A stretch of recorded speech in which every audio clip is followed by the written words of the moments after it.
Welcome to Player Profiler Primetime News. I'm your host, Mike Lindberg, and with me, as always, is Coach Retzlaff. We are here to break down the latest in the NFL fantasy football headlines. Today, we have a special episode because it's the day after the Super Bowl, and the Eagles dominated in that victory. We're going to also talk about Tyreek Hill's future in Miami, Saquon Barkley's fantasy outlook in 2025. Jeremiah and I will also go ahead in a rapid fire debate on who is our wide receiver 2 in this rookie class coming up. So be sure to also check out the Podfather's introduction to this new channel, Player Profiler Now. It is a new channel that we just transferred over, so please get all the information from him on that awesome intro to it. So get ready, everybody. We are ready to rock. Jeremiah, let's go.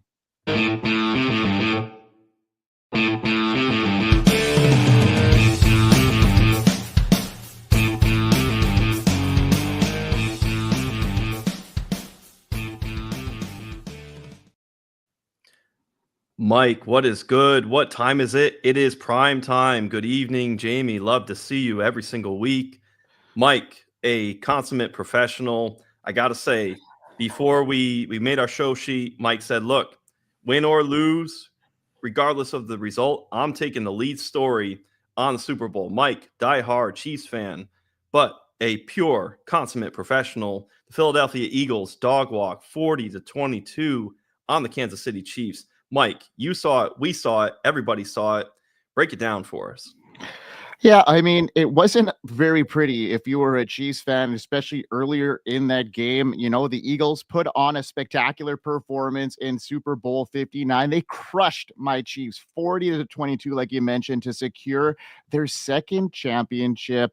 So Hurts was undoubtedly the MVP. He threw for 2 touchdowns, running for another, leading the Eagles offense with poise and precision. And for fantasy gamers, Hurts's 221 passing yards and efficient performance on the ground was a huge uptick. I mean, look at him. He had a great game. I wasn't expecting him to, throw like he did. I was expecting a really strong running performance from this Eagles team, but they were just hitting on all cylinders, and they were putting the pedal to the metal when it mattered the most.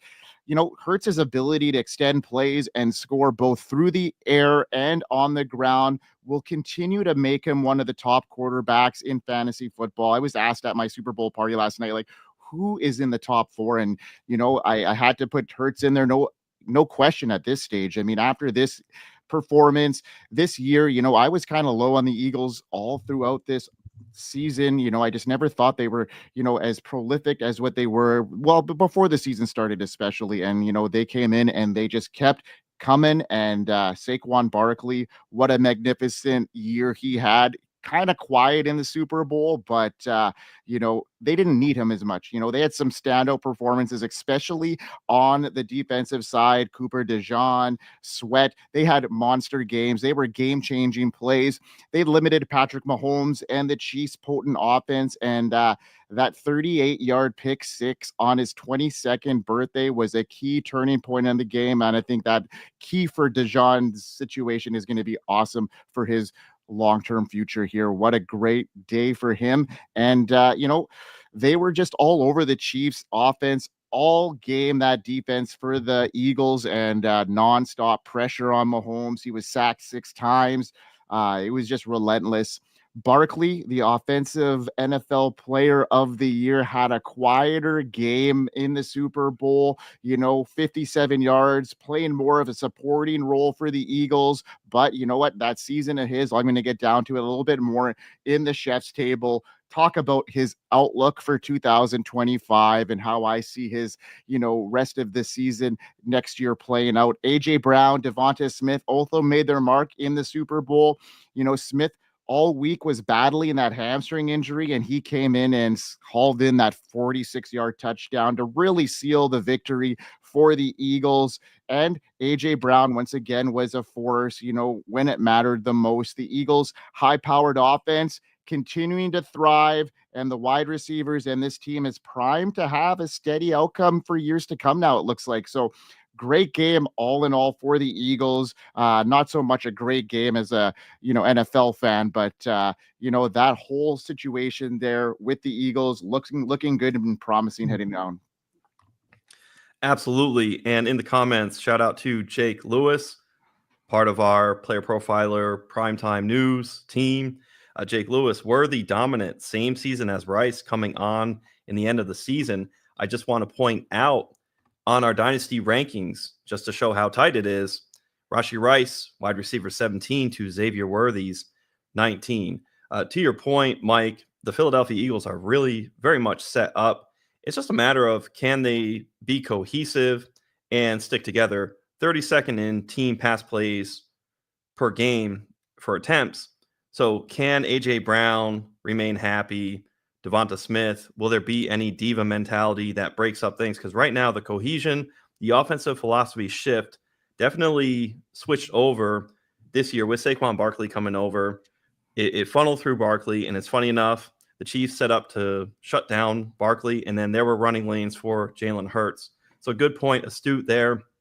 And on Jalen Hurts, he's our QB4 in Dynasty, just that tier below Lamar, Allen, and of course, Jayden Daniels, who we'll speak about later. Very good point on that. And I'll speak a little bit more to the stock. You're going to speak a little bit to Saquon Barkley. I'm absolutely going to speak on some Jalen Hurts because we love what we have set up for later. It's just that it's a different type of player, a different type of archetype at quarterback that we're not quite used to when we're thinking of legacy. So, Mike, what's your aim for the Chiefs forward? Where do they go from here? Well, it's going to look a lot differently, I think, this offseason based off their defense at this stage. There's going to be some holes. We got, their linebacking core.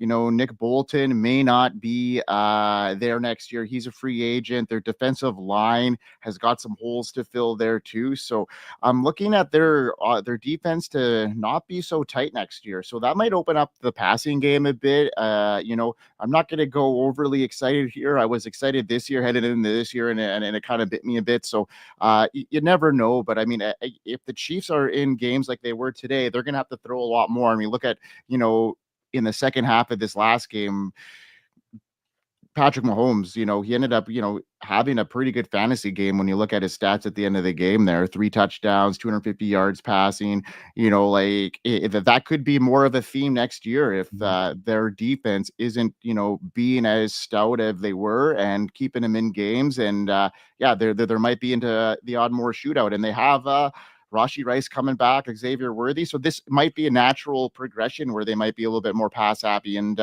without a top running back per se, you don't know what they're going to do with their running back room at this stage.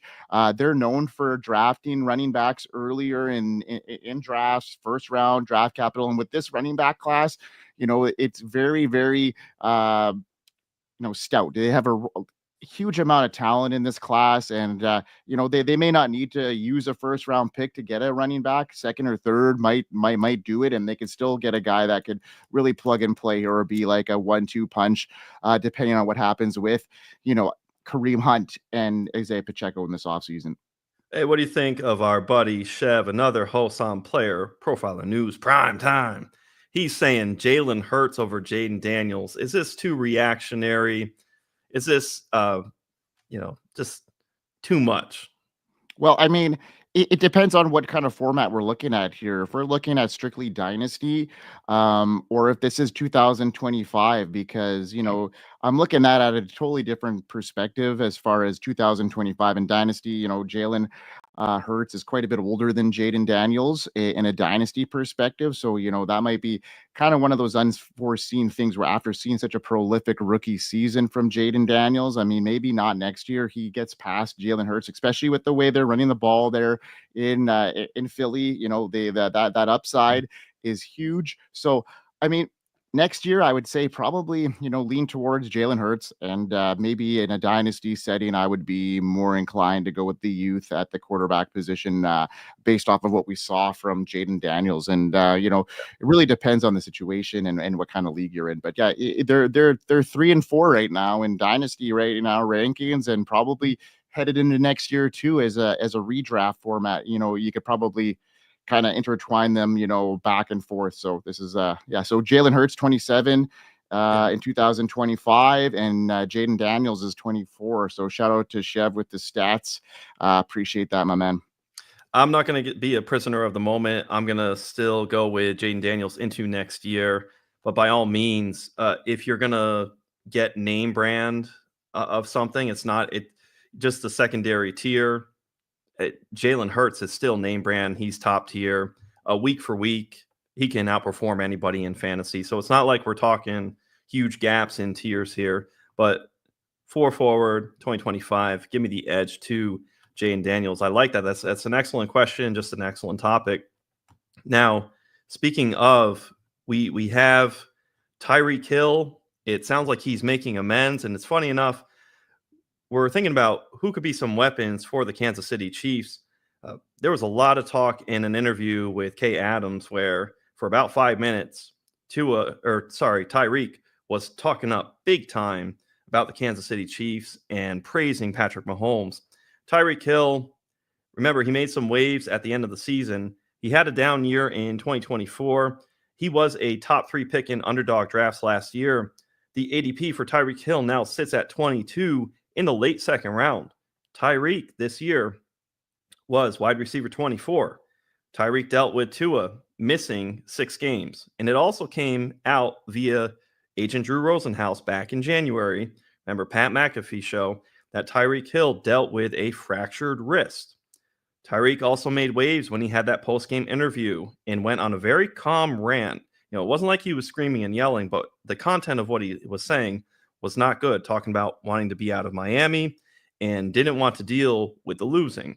So Tyreek Hill, late last week on Up and Adams show with Kay Adams, he publicly apologized to Tua, to teammates, and said he wants to be back in Miami in 2025.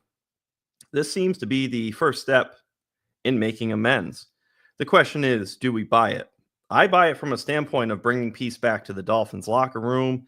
No doubt there will be teams who will inquire for trade as the cracks have shown up publicly. You better believe the phone is going to ring. In the interview with Kay Adams, Tyreek Hill I spoke to about 5 minutes really hyping up Patrick Mahomes. It made me wonder a little bit if Hill was trying to cast out a line to the Chiefs, of course, cast out a line to any contender. As far as numbers, Hill will be 31 next season. Hill has the body type that ages well in the NFL, so long as he keeps his speed. I remember Darrell Green for the then Redskins had speed up into his 40s as a defensive back. Tyreek Hill doesn't have a lengthy list of lower body injuries either. My prediction is there is recovery between the 12.8 fantasy points per game in 2024 and the 23.5 fantasy points per game, which ranks second in 2023. We are 1 year removed from Tyreek Hill being first in yards per route run at 3.88, first in yards per team pass attempt at 3.33, second in air yard share, first in target share, third in targets with 171. The biggest concern I have is Tua staying healthy. We had Chase Keller, you, Mike, myself, Biggs, and our dear friend Chev. We had Chase Keller on the Dynasty Pulse, and he spoke highly of Will Howard and the Dolphins being a good fit. We want a viable backup quarterback for the Dolphins. So part of that to buy into the stock of Tyreek is we want some viability and answer at that backup quarterback position. So give me Tyreek Hill in 2025 to bounce back, be it on the Dolphins or an optimal contender like the Commanders or any other contender who would trade for Tyreek Hill. So that's what we got on that. And it's funny, we're speaking about how teams are going to get better, what's going to happen in the NFL draft. There's free agency that's going to come along. You're going to have your draft.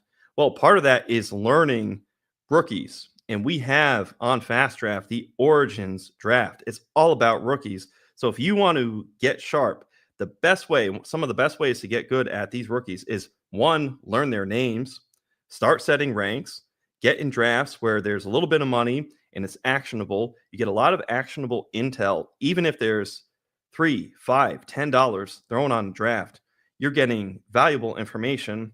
Here we are in February. So without further ado, listen to the Podfather. Rookie. It's all about rookie talk in fantasy football right now. So why not go use all that knowledge to do something other than a mock draft? Chris Jimino won $8,000 with just 2 teams last year, and each draft took 5 minutes. That's pretty good ROI. You can start doing rookie drafts for money today on Fast Draft. The Origins tournament is live. It is the place to go and monetize your knowledge of rookies and use your favorite Player Profiler host promo code for a $25 deposit match. Now let's go start drafting faster. There you have it. Go out, get your drafts in. My favorite part of Fast Draft is that I can set my rankings preset. I can put a batch order in for drafts. I don't even have to be present during the draft, which when you talk about best ball drafts, it's all about capacity. You join your league, $20, $50, $100, and you're setting it every single week. The beauty of these best ball platforms, now that we have Fast Draft, is you can take care of and account for your time capacity limits. Now, we spoke a little bit about Jalen Hurts, Jayden Daniels. We also mentioned 2 of the quarterbacks at the very top of our dynasty rankings, and this is in relation to Mike, Josh Allen, MVP of 2024. Whether anybody likes it or not, Josh Allen wins his first MVP with a winning vote 27-23 over 2-time NFL MVP Lamar Jackson. This generated plenty of debate and controversy, as many feel Lamar deserved the award and that voters suffered from Lamar fatigue. If I were a voter, I would have voted Lamar Jackson, for the record. Lamar was QB1 in fantasy to Josh Allen's QB2. Lamar edged out Allen with 25.1 fantasy points per game to Allen's 22.6 fantasy points per game. Now, let's throw a little pro-Allen numbers, some propaganda for Josh Allen. Josh Allen, good stats here. Number 1 in money throws with 27. First in best ball points added with 116.4. You love to see that. Still an incredible pick in best ball drafts. Josh Allen, second in rushing touchdowns with 14 to Super Bowl MVP Jalen Hurts. Josh Allen, fourth in rushing yards with 636. Josh Allen also number 1 in quarterback rating, 76.7. From Pro Football Focus, Allen had a 94.4 rushing grade, which ranked first. Now Lamar, passing touchdowns. This is where it gets crazy. 45 touchdown passes to 32 passing touchdowns for Josh Allen. Lamar in passing yards edged out Josh Allen. 4,600 yards to 4,367 on Allen's end. Lamar, 1,035 rushing yards with 4 touchdowns. Allen, the aforementioned 636 rushing yards. Josh Allen did outrank Lamar in the rushing touchdown category with the 14. Of course, there is just differential between having Derrick Henry and James Cook. The takeaway for me is Lamar Jackson deserved the MVP. I would have been okay, to a degree, for co-MVP, because at least Lamar Jackson would have gotten his recognition. But the numbers fall mightily in favor of Lamar Jackson. Surely I am confused. Just like getting to the Super Bowl, an MVP performance and being in the running is an epic feat individually. Lamar should have gotten his 3rd MVP. And of course, the debate will rage on, and 2025 shapes up to be another year where Lamar and Allen compete for MVP. And I think I just saw Lamar Jackson is the favorite for MVP in 2025, as he should be, as he should have been the NFL's MVP. In the comments, let us know how you feel. And speaking of somebody who we feel is going to be a future MVP, Mike, can you tell us about Jayden Daniels winning Offensive Rookie of the Year? Oh, did he win Offensive Rookie of the Year? I guess I must. Oh, wait, he did. And I pegged that one right before the season started. I also predicted him being a top 5 fantasy quarterback. So I just loved seeing Jayden Daniels roll in there and win that impressive award after his great rookie season. You know, he put up 3,500 passing yards, 25 touchdowns, and only 9 interceptions, 70% completion pass, and that's just in 17 games that we recorded him for here. And, 864 rushing yards, 6 rushing touchdowns.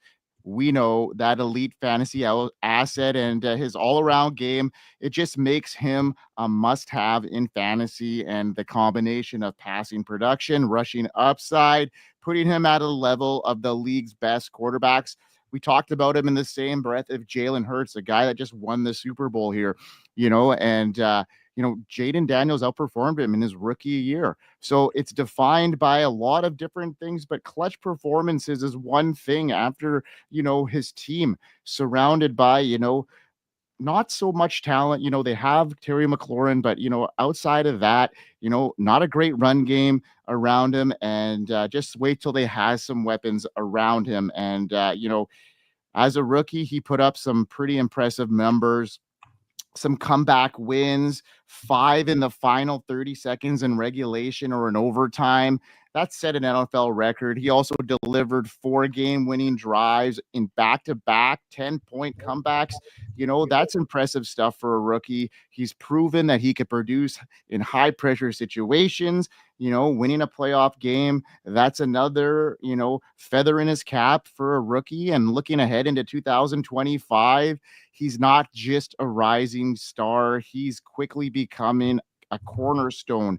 That elite rushing stats, the elite passing ability is such a high upside quarterback week in and week out. And, I think he's a quarterback 1 next year, and he's going to be in that, conversation, I think, with the Lamar Jacksons and the Josh Allens for that MVP talk. So if you're lucky enough to have him in Dynasty on your roster, hold on tight or get a huge haul, because, no one should be, destined to have somebody in their lineup always if the price is right to get him away. So, Jayden Daniels' price is skyrocketing right now, and that offense is evolving around him. And I just think that he's going to continue to shine.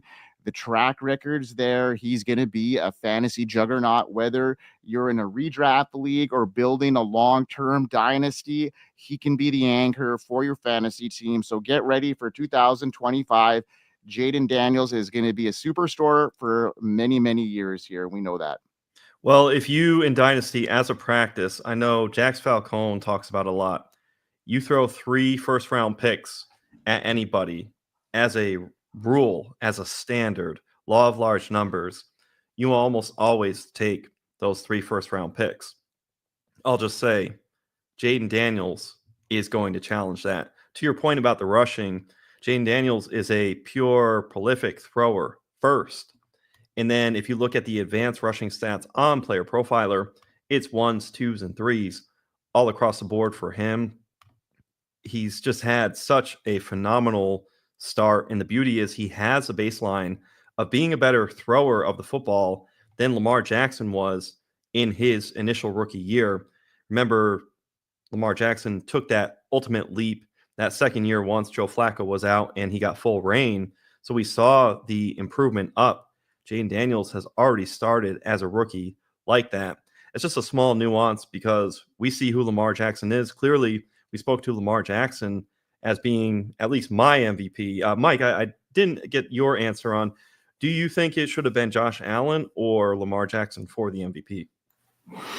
Well, I mean, Lamar Jackson had a better year, obviously, but Josh Allen ended up beating him in that playoff game. So, and to give it to somebody for a third time and somebody for the first time, I think that's where some of this kind of lied as well. So it's as much as it was unfortunate for those Lamar Jackson, people, I think it would have been a different story had they won that game. It's just like a heartbreaker for the Ravens in general, when they see how poorly the Chiefs played. Both the Bills and the Ravens are probably kicking themselves to be in that position because the situation was there. And I mean, obviously it would have been a tough game against the Eagles because they were playing really well, but you wonder what Josh Allen would have done this week against the Eagles team. And going back over to Jayden Daniels, it's funny enough, all these topics, granted, we're talking about some of the elite quarterbacks, so there's a lot of overlap. They play each other a lot. They're in comparisons, plenty. And of course, they're playoff teams, right? But we have the Philadelphia Eagles, what they did at the running back position. The Commanders, it's a copycat league. They've already done it a couple weeks ago in the NFC Championship. Just look across the aisle and see what the Philadelphia Eagles did. Why not invest? You spoke to, Mike, this deep running back class in the rookie class. Why not just Brian Robinson and Austin Eckler collectively are not the answer? Go out and get yourself a stud running back. You won't have to pay first-round price, and you can have multiple shots at it if you want to go volume just to find the archetype that you like. So I really like that for next year for Jayden Daniels. It's only going to get better for him. And maybe even somebody like Bo Nix, the supporting cast between Daniels and Nix, even though they're in different stratospheres, it looks like they're going to be set up to add some talent. You're hearing Sean Payton allude to running back, tight end, hopefully maybe Tyler Warren, Colson Loveland. And then, of course, a running back would be very nice. A lot of different teams need these second wide receivers. And a lot of teams need some running backs, plenty of tight ends out there. So it should get real interesting here soon. Now, we want to talk about legacy a little bit. We're going to get into some Jalen Hurts, some Saquon Barkley. They're the champs. People want to talk about the champs. They want to hear about it. And what's our outlook going forward? Here we have Coach's Corner.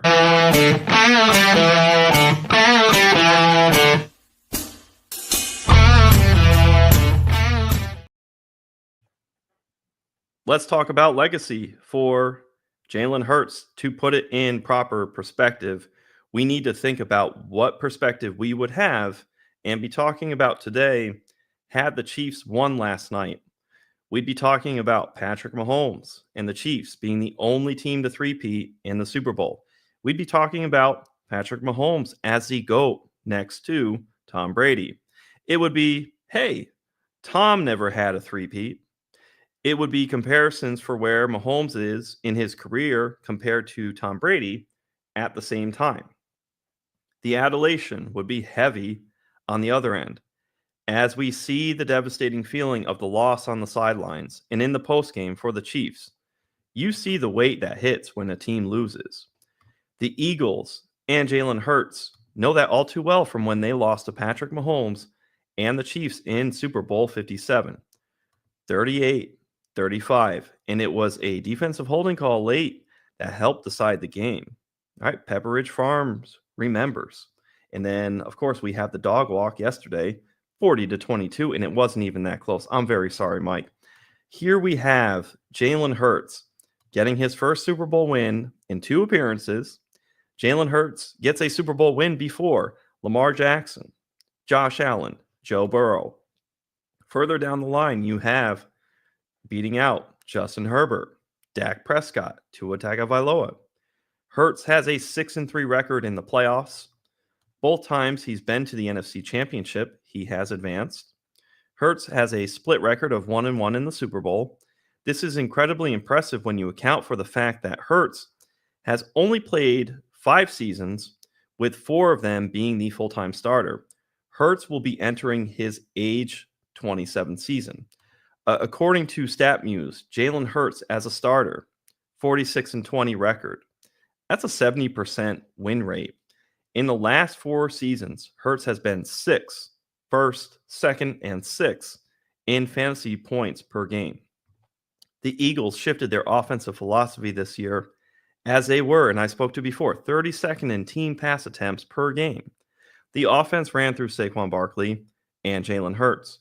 Hurts will be viewed differently than Patrick Mahomes, yesteryear quarterbacks of Tom Brady, Peyton Manning, any kind of prolific passer.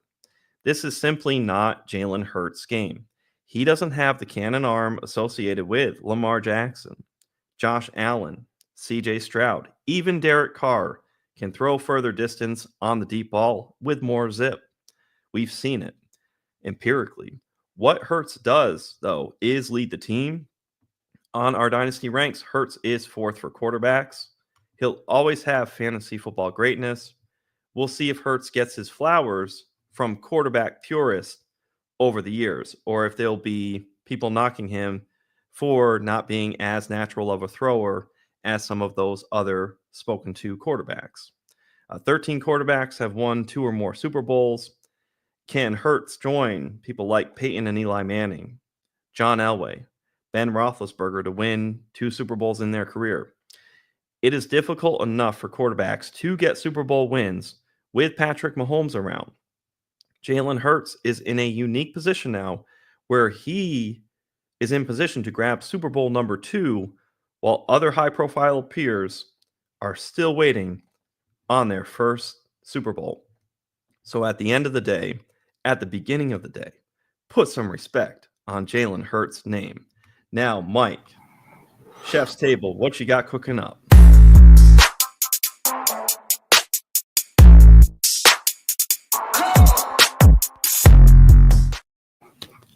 Well, I'm taking a little humble pie today. I'm talking a lot about the Eagles, and that is okay because you know what? I've had my walk in the sun, if you will. So, Barkley, what a year. He capped his historic 2024 off with a Super Bowl, and, he helped the Eagles claim their second championship. While his performance itself, it wasn't flashy. We talked about that. 57 yards on 25 carries. He made a significant contribution for the Eagles offense in the receiving game, 6 catches, 40 yards, keeping the chains going, but, holding, the Chiefs offense off the field when it mattered. The Eagles were dominant throughout the postseason, and Barkley was a key factor. He helped them power through with his ability to take over games during the regular season and in the playoffs. He was a constant force. He rushed for, 2,400 total yards in, the playoffs, and he also set records for 360-yard touchdowns. His combination of volume and explosive playmaking ability made him a fantasy superstar. Like 2,400 yards in a season, incredible stuff there by Saquon Barkley. The journey for the Eagles was a remarkable one. He left the Giants and he bet on himself and the Eagles. Him and Derrick Henry both came in and just really set the tone for their new teams in their running game. And, he won a great award here, and his ability to stay healthy and produce in the key moments, it was evident, and the Eagles rolled to an impressive 14-3 record, and he dominated. He was sad that last game. He would have broken that record potentially, but it was in a 17-game season. So, still, you can't downplay what Barkley did. And what are we looking at for him in 2025? People are starting to sell him in Dynasty, and I'm still pretty bullish on him and the chances of repeating his success in 2025.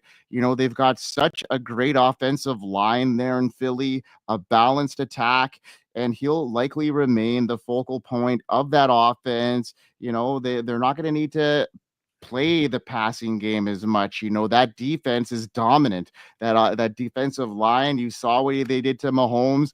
6 sacks. The pressure was there. They're not going to need to throw the ball a whole lot unless we get some competition from the Cowboys and the Commanders. I'm looking towards that way, but still, Barkley is going to be relied upon, and his combination of size, speed, vision, all those things that make him that workhorse. He's capable of just dominating on the ground, through the air.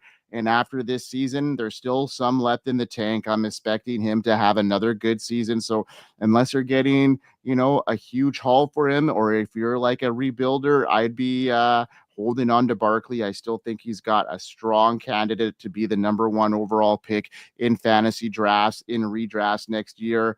While people might look at Jahmyr Gibbs, we talked about that a couple weeks ago, Jeremiah, in our combat zone. I'm still looking at Barkley's consistency and proven success in high leverage situations. Just gives him the edge in 2025. As the number 1 running back in fantasy football, in my opinion, at this stage of the game. But, we'll see what happens this offseason with some of these other running backfields, because we know this draft has got a ton of running back talent. And funny enough, as you mentioned, Mike, that's a very real sentiment that you were talking about. It might sound crazy to the average person scrolling across your Chiron. What are you going to see?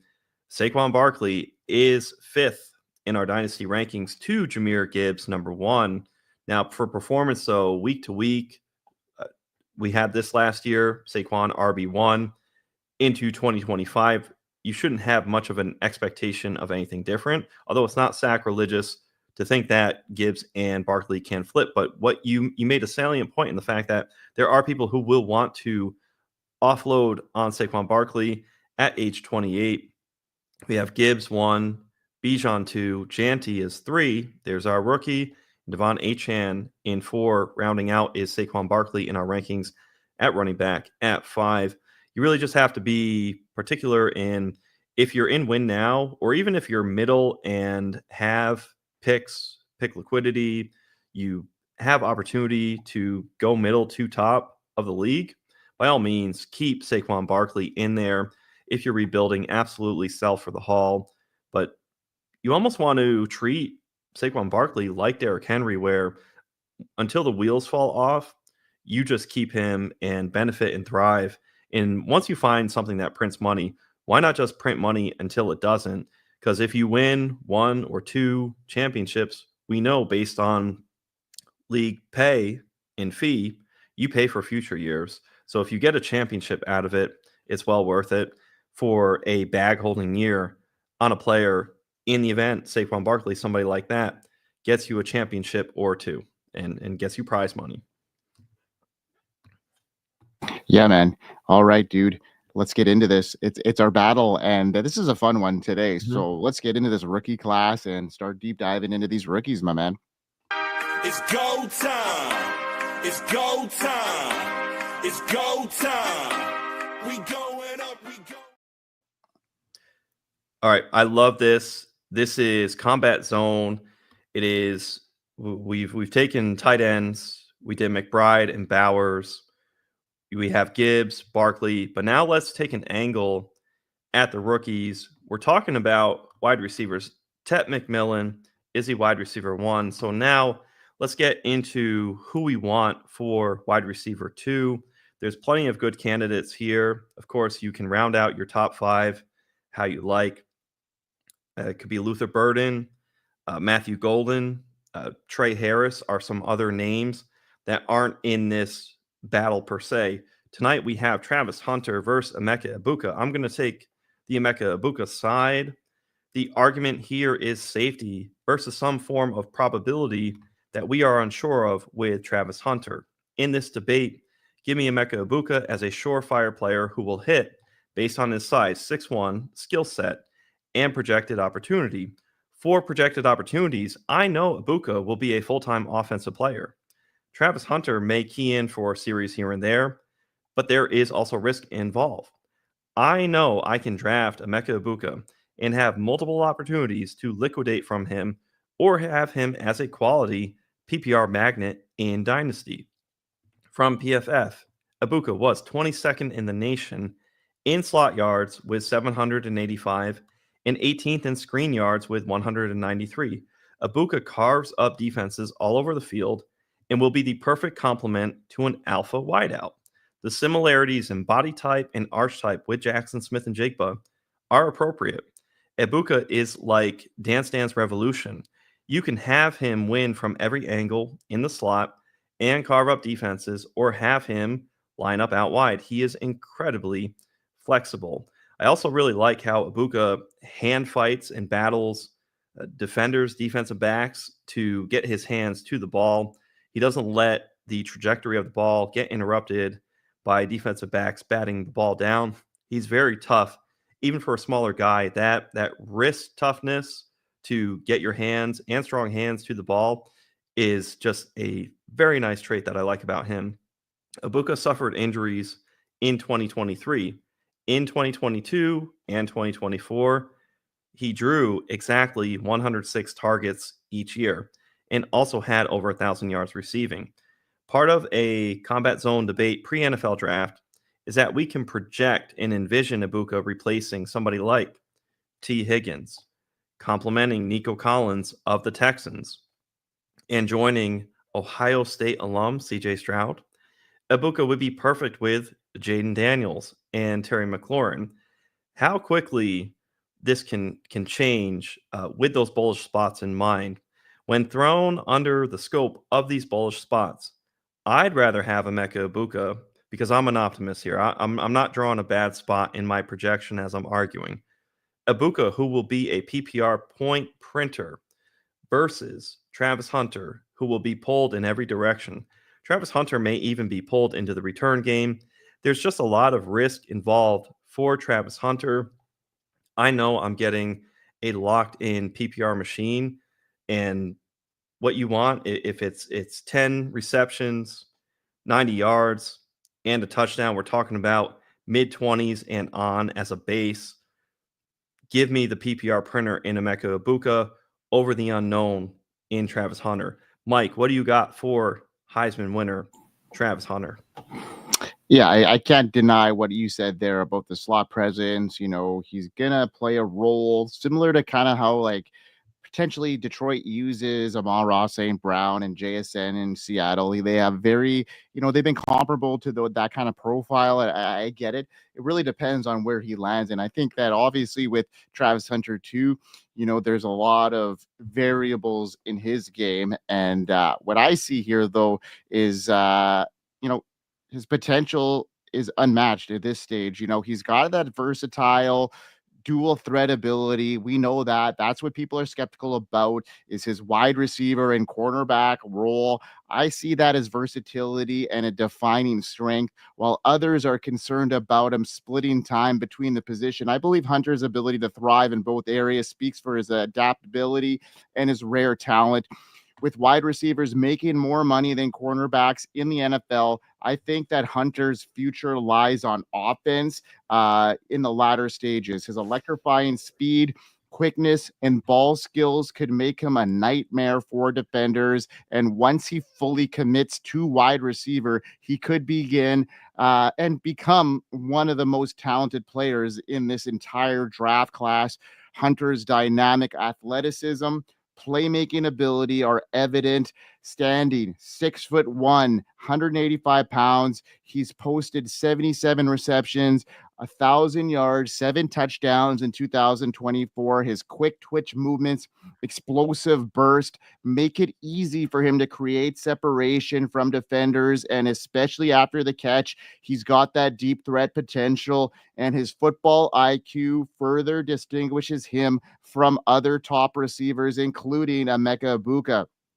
Well, he doesn't possess is some of those raw game-changing abilities. Once Hunter locks in on being a wide receiver, I think his skills will be on full display. He's got elite talent in the making. 6'1", he's got the size, his after-catch ability, his speed and quickness.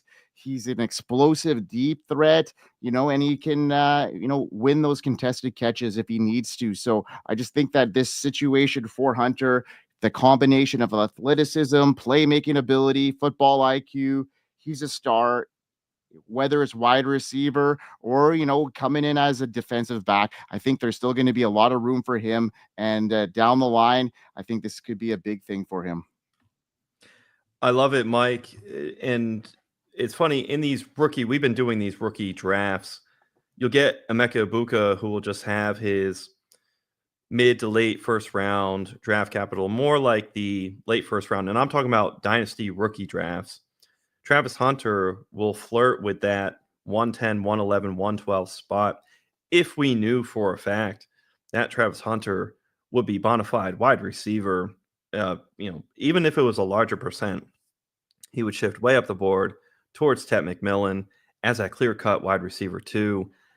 I tend to think if I had to make an opposite argument from everything that I just said, to your point, I see the bullish outcome for Travis Hunter would be a quarterback gets him. Let's say it's Drake May, somebody who's authoritative in the huddle, and they demand, I need Travis Hunter in the offensive huddle with me. You get a guy like that who has some authority and pull with the coaching staff. all of a sudden, yes, it's all about player health. It's all about managing reps. You made a good point about dollar signs. It may not take too much to get all buy-in to where it's flipped from Deion Sanders' career, where Sanders was primarily the cornerback, played some wide receiver. It may end up flipping to where it's Hunter, primarily receiver, and some defensive back. It should be interesting to see because this is a multi-utility type player. And of course, you're going to have even the temptation of kick returns. You're going to want to be efficient. And really, when we talk about analytics and how to manage a player's body, this is going to be one of the this is 2025 versus the 80s and 90s. And Chev says, I have no idea what to do with Travis outside of IDP leagues. The one thing I would say is I would be careful to look at the scoring and just understand maybe there will be some points that Travis Hunter draws, but as a cornerback, how many tackles is he really getting compared to maybe a safety? But then again, if there's returns, I think it's absolutely worth it in the event that we get more bullish signal on the receiver spot. Mike, what do you think is going to happen? You know, we have what our projection. I have my argument for Egbuka. You have your argument for Travis Hunter. What do you think is going to be the ultimate outcome for the split share on Travis Hunter? Well, I think it could be a hybrid situation where they use him everywhere and he could get this monster contract regardless of which side of the ball he plays. He could be that valuable to an offense or defense. And at that stage, you know, it really depends on how much he can hold up to the punishment on both sides of the ball. He's played it in college and he's been, you know, pretty good at both sides. So it'll be interesting to see. I mean, if I were to think about this, you know, he's got that talent at wide receiver, and I just think that the money's there. And right now, you can get him, you know, in a lot of places at the end of the first round. And if he could be that guy that has that talent, like I'm going to try and get him. And I think that's where the value is. And that's why I'm fighting for, I want people to understand that, you know, he could be in that role. And I'm just trying to think about where his future could be. And, you know, that upside there is worth betting on in a wide receiver class that really doesn't have a whole lot going for it right now outside that physical big time wide receiver.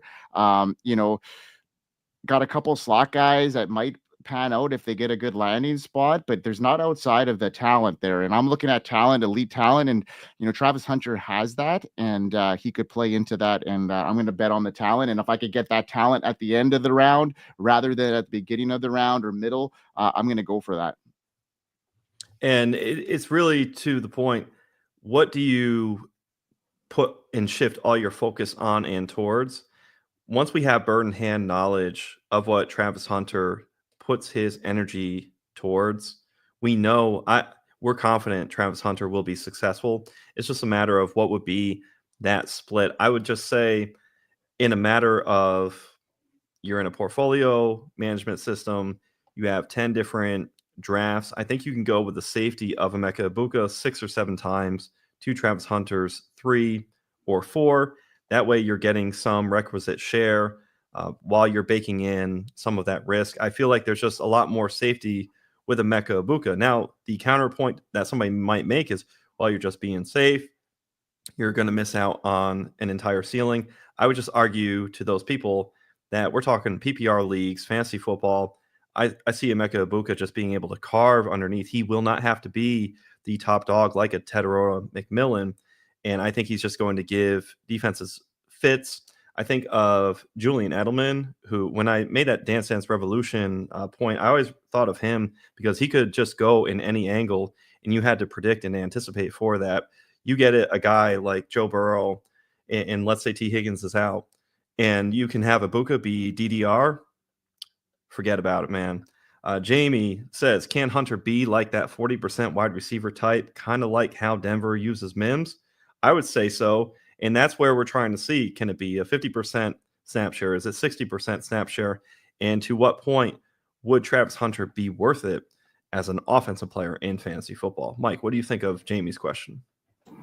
Yeah, I mean, yeah, we're really gonna see this landing spot too, and where it ends up. Like a team like the Patriots could definitely use a Travis Hunter on both sides of the ball. So I think every team is going to use them both sides at least to start, and then once they figure out and he could be that could be a career role for him. I don't know, and that's why it's like.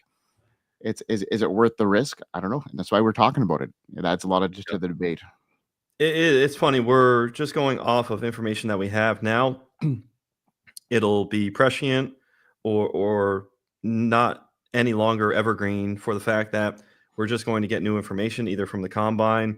There's going to be all these mock drafts. There's scouts who will leak things out. Teams will get what they want out, public information. Of course, the draft will happen. And of course, we gather and gobble up more information. Part of our getting sharp, we've talked about it. Stay sharp here. Lock in January. Lock in here in February. We're the day after the Super Bowl, and we can talk about this stuff all year round. You want to be in a position on your rookie drafts to be fully sharp. That means diving all in now. Keep watching Player Profiler News Prime Time. We got a row of shows all this week, Tuesday on, and it's not just Monday night. So every night you can find us and the plenty of talent that we have. I know Chev and Biggs are going to talk about rookies plenty. So really key in on this time of year. We'll be back next week, and there'll be plenty more rookie content, best ball, dynasty content. The season never stops. Mike, it's a tough go for your Chiefs, but we carry on. And what do you do when you lose a fantasy football championship? You absolutely lock in. So Patrick Mahomes and the Chiefs are going to lock in. And all of you at home who want to win more fantasy football championships this year, it is time to lock in while your league mates sleep. Hey, I want to thank you for being part of this broadcast. If you have any thoughts on it, leave a comment. If you enjoyed it, make sure you leave a like. And if you want to see more shows on the Player Profiler channel, subscribe to it. That's how we know you want more.